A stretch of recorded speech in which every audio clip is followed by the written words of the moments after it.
Well, let's jump into it tonight because this is a tricky conversation and one that I'm really, really excited about. We're going to be talking about, I guess, gender and role play and pornography and everything that goes into that. And we talk about gender on this show all the time, and I still really don't feel like I even know what that word means. Right? Like I don't mean to be coy about it, but gender is such like a sticky, nebulous, like vague idea, and I've always felt that one of the best ways to understand a complex system like that is just to fuck with part of it and see how all of the other parts respond. And I know that pornography can be one of those tools for gender fuckery. So what kinds of products or productions have y'all seen or maybe been a part of to, I guess, bend gender around porn?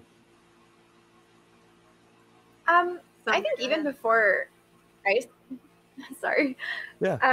I think even before I started making things that I was watching what was termed like kind of like queer porn, and stuff that I had never seen people do, obviously, but also things that I didn't know maybe I was allowed to do, if that makes any sense. Um, I think for me, like, I knew from a very young age that I was not straight, but I didn't know any people that weren't. And definitely didn't know anybody that was like expressing like any kind of like sex or gender differences. And this was like this really cool place that I was all of a sudden able to see people like having sex that really felt like it kind of represented what I wanted to do, or something that genuinely like turned me on. And that was really amazing for me. That felt incredible. It also just felt like I was seeing myself reflected. And I'm sometimes I'm making things like that, and sometimes I'm making things that are for someone else so they can see themselves reflected, I guess. But Right. that is something that for me was really, really meaningful, especially when I was 18, 19, 20 years old.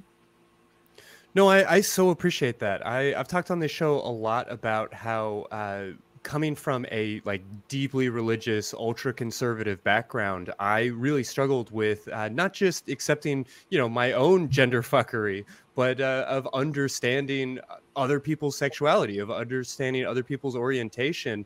And there was a movie that I saw about 10, 12 years ago where a lesbian couple sits down to watch a gay male couple pornography.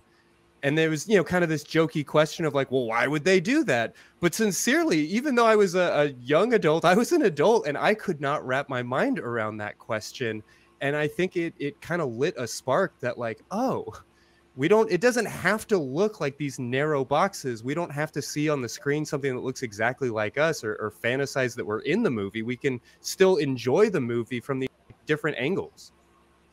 Yeah, and I was also surprised about that revelation of lesbians watching gay porn until I just have had more experience now, and I understand that the reason that happens a lot is because they like to see stuff where it's like two people that really want to be fucking each other.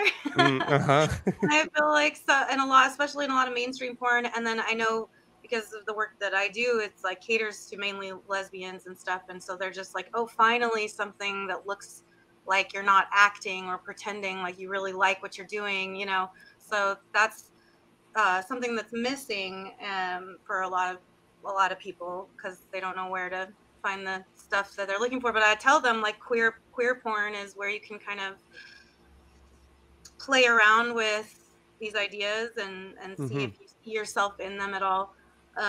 For me, like my personal experience with like, I guess playing with gender, I mean, it starts when I was a little kid because I was a tomboy. I liked to be called a tomboy. I wasn't interested in like, I don't know, fighter jets or whatever, but all the little boys were talking about fighter jets. So I just picked one that looked cool. And I was like, yeah, I like that fighter jet too. Even though I didn't give a shit, but I was just like, wanted to like be a part of that space. And I always wanted to be weird. Like I was proud of being the weird one in, elementary school and stuff. And so I feel like it, and again, like to be able to explore that when you're a kid and it's kind of like, oh, you know, she's like tomboy or whatever, and there's like no judgment.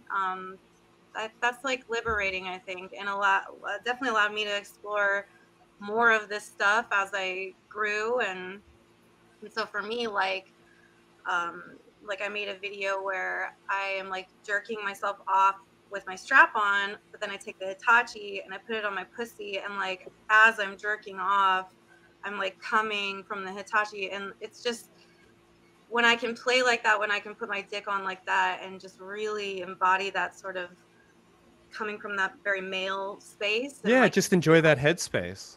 yeah, and it's wonderful. And there are times when I like, you know, dressing up in a dress and you're walking the red carpet or whatever it might be. I mean, but that's fun to play with that stuff, and it feels good. And Yeah, I think it can really affirm your gender to actually like lean against it a little bit, and to you know, just have those different experiences. But there's definitely a lack of exploration in our culture. I mean, there's a reason why so much of this is done in the dark. There's a reason why so much of this is done like by yourself and with video and these different kinds of things.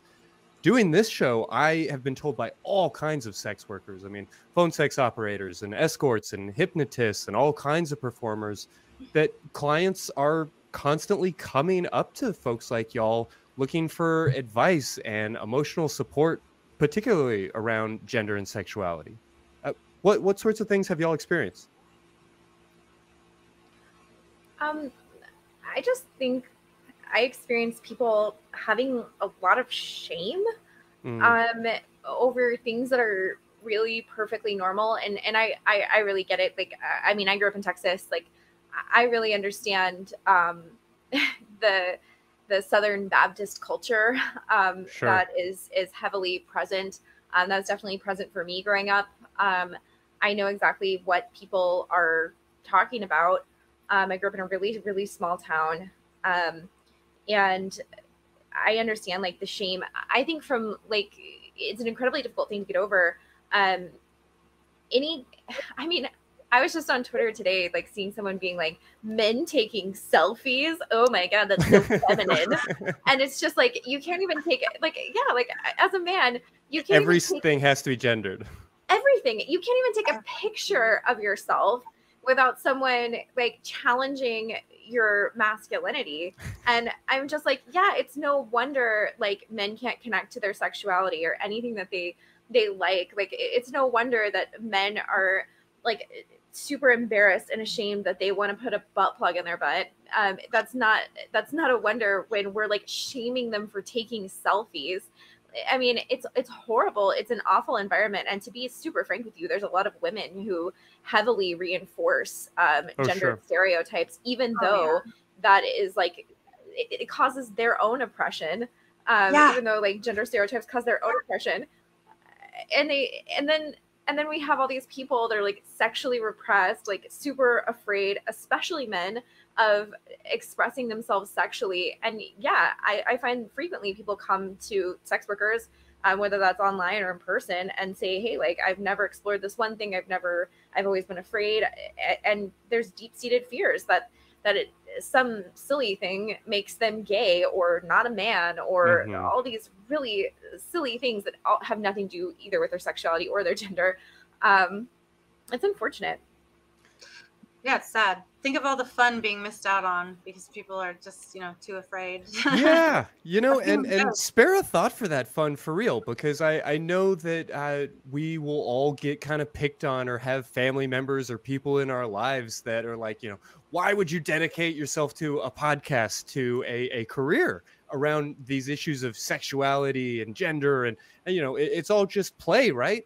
But it's not frivolous, you know. Sex matters, gender matters. This is not just fun. I mean, it is fun, but fun is an important part of life, right?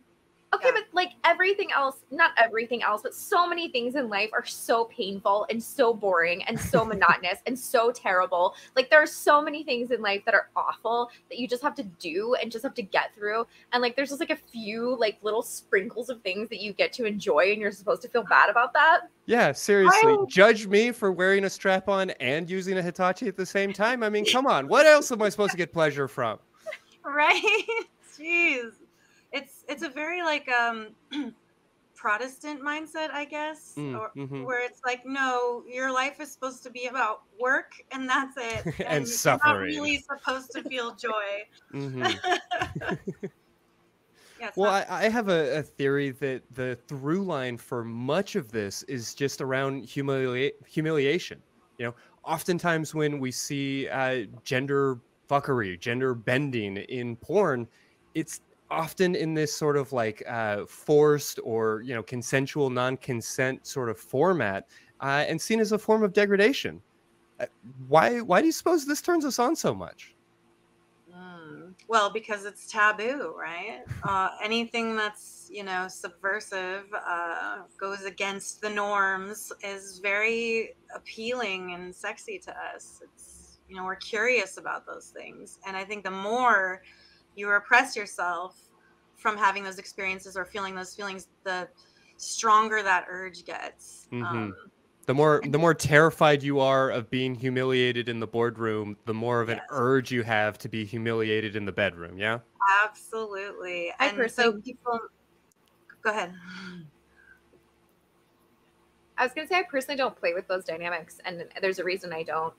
I don't do sissification or this like forced bi or things like that, because I think that there's an element here at play that says being feminine or being a woman or something like this is degrading. And I explain this to people on a regular basis, that I'm not going to degrade you on an element of like your femininity or you being feminine. Like, if you want to explore this part of you or you want to do exploration play in this way, I'm game. But like, I'm not going to degrade you on the idea that you have feminine traits. Like, that's degrading to me. Yeah, like, absolutely. And then on top of that, like, there's nothing that should be, and I have these talks like on a regular and frequent basis, and it's okay to have this kink, like, don't get me wrong, but like, I also think it's okay to like ask yourself, like, why am I having this kink? And do I also see women as less than me? And does it mean that?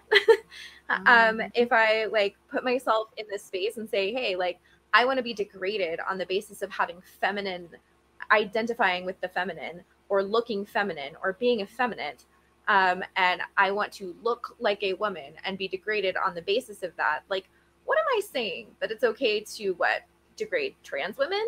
Okay to like degrade feminine people? That like being feminine occupies a lower status? Like, what are you indicating to me here? And I think that there are a lot of people who would say, well, you know, separate like your politics and your principles and your ideals from sex in the bedroom. And I get that, and I understand why someone would say that. And then for me, that just like doesn't fly. And I would rather have the conversation of like, why do you want to do that? That's a really good point that I hadn't even really considered much before, but it makes perfect sense. I got a video not too long ago, a custom, where it's that, so the male person ordering the custom definitely wanted like a sissification, but he didn't want to be humiliated. It was like with love and tenderness, and I was like kissing the camera, pretending it's this, you know, and like they wanted to wear, you know, be made to wear frilly panties and like a nightie, but no degradation whatsoever, just like praise and gentleness and love, you know what I mean? And I was like, this seems like a pretty healthy way to like explore that side, perhaps. I don't know. It's an interesting, it's a good point. Something. Yeah, I certainly think that in a more egalitarian society, that we would see a little bit more balance, and certainly more like what you're describing, Sinn, that sort of like affirming tenderness. And you know, I recognize that porn is like a form of sex or sexuality, and sex is a form of play. You know, we as mammals like to watch movies about the things that we're really afraid might happen to us, because it gives us that like distance and a little bit of separation, while still giving us just like a dose of that thing we're really terrified of. So I can appreciate that desire to be humiliated around a topic that you are perhaps worried about, nervous about, or have just internalized a lot of shame from your culture. But how healthy is it? How appropriate is it for us as a society, not just to reinforce that or to play along, but to create an entire culture, an entire like economic structure around these really aggressive like sissification, humiliation type items. I don't know. This is all tricky territory. So what do y'all see as maybe a healthy line for how to navigate this, or maybe even just a good standard to set for yourself as you start to explore? Maybe you want to be, quote, slapped around a little bit psychologically, but maybe not too rough. What do you have any advice about how to keep that in bounds? I mean, I think it's a question about navigating BDSM, like generally, right? Sure. And this is always a question about like check-ins and like you know, safety, and like how do we keep something safe, and how do we make sure things are consensual, and how do we check in with people to make sure like something's actually okay. I think sometimes people forget that like BDSM, because we always think like people hitting each other. Sure. Yeah, it's not just impact play. Yeah, that there is also like a psychological and emotional aspect to BDSM. And like the psychological and emotional aspects are like equally as important. I think one of the things that I'm constantly doing with porn in particular is like, I started, for instance, like there's some stuff that I'm putting like a big fat warning label on and saying, hey, like this is a fantasy. Like you should not go beyond X, Y, and Z. You should consult professionals about these things. You should not go beyond harming yourself. Like, I don't know, I have people that really into like ball busting, for instance. Sure. And I know that like they're delivering blows to themselves while watching videos that I'm making. But and I realize that like I can't control what they're doing. But for me, an aspect of what makes that consensual for me on my side is to say something like, hey, like make sure you're checking in with yourself. Make sure you're consulting professionals. Make sure that you're getting education on this subject. And I think also just like, even if it's just psychological play, even if it's just emotional play, that you're checking in and checking in with the people that you're playing with and participating with. Mm-hmm. It's true, but you know, it is sort of a dilemma of a content creator, especially who makes custom videos, like that. You know, I want to be making stuff to help people perhaps like deal with their, you know, some of the things that like they only feel safe coming to a sex worker with, for example, being sissified or something along those lines. But I want to do it. I don't want to do that at the cost of like the progress of what I want to see in the world. Sure.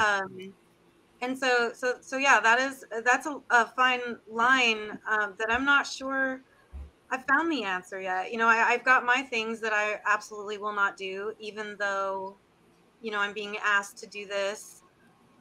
Let's say by a person of color asking me to make a video for them where I use bad language towards them, where I am like, I will never do that. I am very uncomfortable with that. I'm not going to do that. But for them, maybe they're getting something, they're working through something on their end. You know, I don't know, but I want them to get like what they need, but like that particular thing they can't get from me because I'm not going to do it. Right. The consent works in both directions in that sense. Yeah, I really like the way Summer highlighted that a moment ago, but keep going. Oh yeah. So it's like, I'm not sure that we've like, that there's an answer, that there's like a clear cut line for all of those things. Because, you know, and I can even acknowledge that some of what we do can be construed and taken the wrong way and used in a negative way or as a negative example. Because, you know, I live in that world too. So it's just like a balance, I guess. Sure. I feel like it's a thing that doesn't really have an answer, unfortunately. Well, if there's one thing I know about the internet, especially the pornographic section of the internet, it's that the moment you draw a line or set a boundary, there's going to be 100 people trying to push against that boundary. What can you all say about how, I guess, consumers can navigate this space like safely, kindly, and ethically without, you know, putting undue pressure on performers like yourselves? Go ahead, Summer. Maybe I would just say, like, there are people, and this is not common, but it's not rare either. There are people that try to push boundaries and try to get you to do things that you're saying no to. And that's one of those things, but it's also one of the things that we should just probably educate better around and about. This should be a part of sex education. It should be a part of, like, the education we get in our homes and from our families around consent. So if I say, no, I don't want to do something, or no, I'm uncomfortable with something, that should probably be the end of that conversation. You shouldn't probably try to, like, navigate that any further, or try to, like, push me into doing something that I'm uncomfortable with. There are people who are in less privileged positions that will do things that they are uncomfortable with because they need money. I mean, that's any job, right? Sure. Yeah. And that's that can be exploitive in nature. If you basically push someone's boundaries because they don't have resources. And we see employers do that on a frequent basis to employees, right? And in this case, if you're, working with someone who's in this industry, you're employing them. And so you have to remember that, like, consent is important. So if someone is telling you, hey, I'm uncomfortable with this, or hey, I don't want to do this, you shouldn't continue to, like, push or try to, like, move their boundaries. But that's not just sex. that's like everything. You should probably respect people and the limits that they're drawing for you. Yeah, fair to say. I do kind of resent that it has to almost feel like a separate category of, like, okay, how do you have a rule for your business? Okay, but how do you have, like, real rules that actually work for your business? Just because this business can involve a lot of that sort of aggressive boundary maintenance, I'll call it. Maybe that's the therapist in me coming out. I like that. Do you have any advice for those performers, for performers who are perhaps less experienced or a little bit more vulnerable, about how to maybe head those conversations off at the start, or how to not find yourself over a barrel or being pushed backwards by a aggressive client? I mean, I think, well, it doesn't happen this way, but in a perfect world, you've thought about these things as you're entering into sex work, and you've considered what you might be asked to do and where you're at with those things. And so hopefully you are able to draw those boundaries. And, what I've noticed about boundaries is that they can shift and change throughout the years. Sure. And I feel like that's okay. It's okay to have space for that too. But I think it is really important to know going into it, like, what are kind of your hard lines, so that when you are encountering a situation like that, you already kind of have your answers ready to go, and but you're just inevitably going to encounter things that are surprising to you. I feel like in those situations, take a minute and sit, because we can have these very, like, visceral, instant reactions to things that could be maybe harmful. So give yourself a moment to consider the thing and your feelings about it, and then, respond with, like, compassion and thought, and, Yeah, I mean, I guess it makes sense when you work in a artistic space, but so much of this is about just how it strikes your nervous system. There isn't necessarily a discrete line that you can write into a contract. And I'm sure part of the work is trying to come up with how to write that line or how to do that. But is intuition a big part of staying safe in this space? I think for me it is. Mm-hmm. And I just want to maybe comment on what Sinn said about, like, coming back to people with compassion, or being compassionate towards people, because there are things that, like, I do not wish to participate in, and I don't want to be a part of, but that does not make them wrong or bad, or, like, Sure.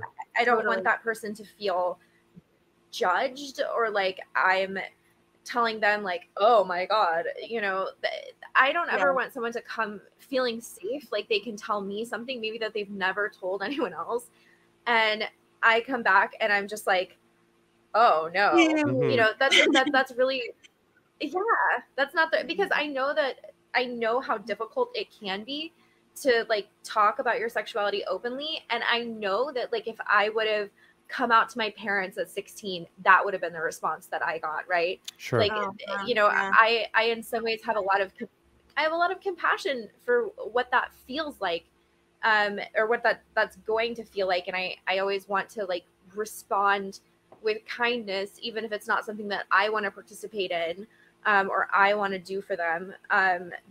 Because it sucks to feel rejected, especially about something that feels so personal and so close to your identity. Yeah, I really struggled in writing this episode, and just wanting to be very mindful around my language, because on the one hand, I feel like I am comfortable, and perhaps we can disagree on this point or even talk it through a little bit. But I do feel like I am comfortable with there being some universal lines for what is objectionable in art, or at least in what we put out there or make widely available. You know, if your kink, so to speak, involves a fantasy of, you know, murdering an entire orphanage, I don't necessarily want to shame that in you. But as a therapist, I do worry about whether or not it's healthy for us as a society to indulge that. And I wonder where those lines are. But I also have to feel like that needs to be on the consumer themselves after a certain point, right? Like, I don't know. Are there any, I guess, philosophical lines that y'all feel are okay to draw in Black universally for everybody? Or is it a case by case, person by person kind of idea? I would put it this way, and I think this is something that we don't think about a lot. Sorry. Yeah, no, please. Go ahead. We can show movies, and you can watch. I've seen so many things in movies. I've seen things on HBO that would be banned on every single website that I sell on. Mm-hmm. I have seen things on TV that you could not sell on a website that shows pornography. Nope. And like, and I mean, not to and I want to put a trigger warning here, because I want to talk a little bit about sexual assault, and I know that that's not like a topic for everyone, but like, I was watching Westworld, right? There's a really graphic rape scene in Westworld. I'm not saying that we should or shouldn't show things like this, but you would have never been allowed to show something like that on an adult website under current terms of service. That would be completely illegal, and you would get taken down, you would get in trouble. Like, credit card processors wouldn't allow this.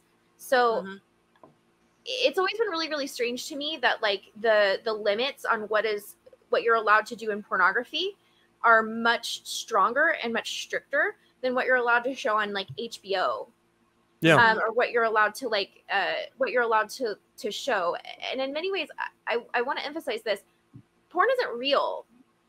Yeah. No, it's really important to say. Like, I've done a lot of like BDSM and this kind of like abduction fantasy weird stuff for some studios and companies. They're very niche. That's not real. That didn't really happen. I just want to emphasize that didn't happen. That's not real.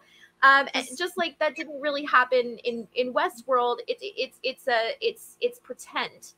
And for some reason, when it's porn, that's very unacceptable. And when it's cinema, that's okay to watch, and it's okay to participate in, and it's even, I guess, okay to show to like very young people, because it's frequently rated like PG-13. And stuff like it. It's crazy to me, actually, the stuff that they get away with showing to me that is like graphically violent and graphically sexually violent on shows like HBO. Game of Thrones was another one that showed stuff that would have, again, been against all kinds of TOS violations on any site we sell on, but you could watch it as entertainment.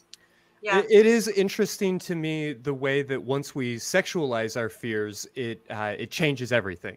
You know, because if we gamify our fears, or to say it another way, if your fantasy is to be a space marine, or to, you know, defend yourself on the dirty streets of whatever Grand Theft Auto city this is, then it's totally socially acceptable for a 10, 11, 12, 13-year-old, regardless of what it says on the packaging. That's the reality, that just culturally we are absolutely on board with that. But if your fantasy is to make love to your prom date, you are not going to have that depicted for you in a place that where you can like safely or legally access that until much later in life. And that's a very complicated thing for our society to reckon with. Yeah. Yeah. And I mean, I think like when you're asking the question about like, where do we draw that hard black line? I think for most of us who work in the industry, the sex industry, the hard line is under 18, you know, that's just hard line. Sure. But then it's like, there are people out there who do age play. And so I can't pretend, like I can't put my hair in pigtails and pretend like I am a small person, a young person, for my own fantasies when I am clearly 20 years over the legal age, you know. But yeah, no, you can't. Like at least on these stores, if you're selling on these stores that sell adult content, you cannot play like that with your age or whatever. So it does get kind of philosophical. Yeah. Well, it's and I mean, if you want to be clear here, I mean, the rules for us are pretty well defined. And it's I mean, the stuff you would expect: scat, blood. Yeah. Pretending someone's under 18 or someone actually being that, of course, is never going to be allowed and shouldn't be allowed. Sure. Yeah. I mean, to be clear in all of this, if we're talking about, whether we're talking about a movie where people are getting their heads blown off, or we're talking about pornography or video games, like you said, it's not real. It's not real. If the performer is under 18, then regardless of whether what you see on tape is quote unquote real, there's somebody, you know, too young to be in that situation who's not able to consent, who's being harmed. Right. Yeah. Exactly. Yeah. That is not pornography. That is a CSAM image, right? Right. Yes. Absolutely. That's it. That's an abuse. You're watching abuse, not porn at that point. Yeah. Which I really want to like emphasize too, that like it's a huge difference between these two things. Of course. And there's a lot of people specifically on like the I won't mention them by name here, but the Christian right who spend a lot of time and a lot of money, a lot of tax money, and a lot of church money trying to say basically that everybody in our industry is trafficked, and that everything that you see out there, that it's like full of like underage people, which is like, and then I want to emphasize this as someone who's worked in this industry for 10 years, this is not happening. There are CSAM images that are shared online, but they are largely shared on Facebook. And that's actually the #1 place that they're shared. But these organizations, they go after places like Pornhub or OnlyFans to try to get these things taken down. And their narrative, their frequent narrative, is that there are minors being shown. And don't get me wrong, it happens occasionally that like revenge porn gets put up, or things like this get put up. But the regulated industry of pornography is incredibly good about making sure that the people that you are seeing online are 18 plus. I have so many IDs stored with so many people. I have been ID'd so many times. I have had so many bunny ears with multiple pictures, multiple IDs, had my face scanned so many times to make sure that seriously, there's like technology that like scans our faces now to make sure that we're believably the people in our IDs and our driver's license, to make sure of this. Like, especially over the last 5 or 6 years, there's been a massive push to make sure that the people that you are seeing appearing online in places that are meant for adults are adults and consensual. So I'm just want to push up. No, I mean, we've certainly said all of that on this show before, but Jesus, does it need to be repeated over and over and over? Because we see it in so many different facets of life. If there is not if somebody wants to make a moral argument against something, they are going to start grasping for straws because there's such a push to control our lives when there's no justification for it. And so whether we're talking about pride parades being shut down or drag queens being bad for children or any of this bullshit, there's not a quote reason for it. And so we go grasping for straws. And there are way too many people who have bought in to these notions of the porn industry as this terribly abusive problem. It's not to suggest that there aren't labor issues in every industry, porn included, and the problematic interference from the outside is a real reason for some of the abuses that do exist in the industry. Is that all fair to say? That's incredibly accurate. And I will get off of my soapbox about this, but there are a couple of organizations, Exodus Cry being one of them. They're a church-funded organization that mostly exists to give their CEO profits to make documentaries. In fact, that's like the largest reasons for their existence. And they give most of their money to do that, to make these documentaries that are put on Netflix. So they're widely popular documentaries. So they kind of just like feed into themselves, and they say and tell things that are blatant lies, just like blatant misrepresentations of what it's like to work in this industry, to do this work. But of course, they also have like anti-hookup culture documentaries. Oh, sure. They're of course connected. Yeah, they're connected like through tax documentation to the International House of Prayer, to these anti-abortion groups, anti-LGBTQ groups. So you know exactly who they are, and they have a mission to return people to traditionalism, and to they're anti-sex. Yeah. And I feel like them pushing all those fucking narratives is what causes this confusion in people between what is fantasy and reality. Yes. So like we're able to watch Terminator and we know that Arnold Schwarzenegger isn't really a robot from the future. But for some reason, like if you wanted to watch an abduction porn video, your mind is like, this must be really happening. Yeah. Or something. And I mean, even without that, it's like when I go on Pornhub and I see my messages and I'll look at them, and I'm just like, why do all these people think I want to fuck them? Like, they don't, you know what I mean? They think this is real. They think that person fucking in the movies is like, well, you want to fuck everyone then, right? You know, it's like, that's a movie.